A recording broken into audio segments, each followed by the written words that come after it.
Lukim Wantoks. I'm at the bridge over the Simbu River in Kundiawa, and I'm just watching the new bridge being built across the Simbu River, and it's just really heartening.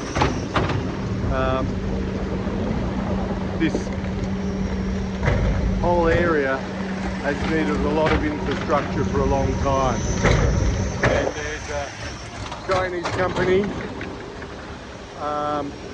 building the pylon and the new span, probably employing 30 Papua New Guineans, and there's a Chinese executive crew here. They're also upgrading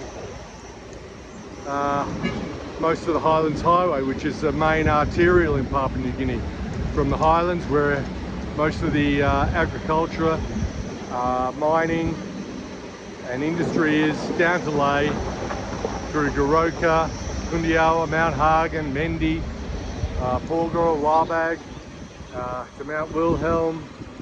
You know, a whole, you know, the population's here. Apart from the mines on the coastal and islands, this is it.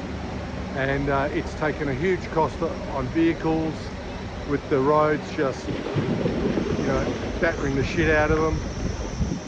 So this is really fantastic, and congratulations to the Chinese government. This road was built by Australia from the 50s onwards, but I don't know what happened.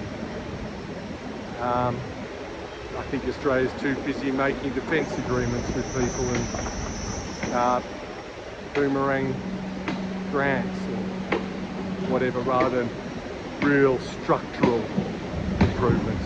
Anyway, look at me behind.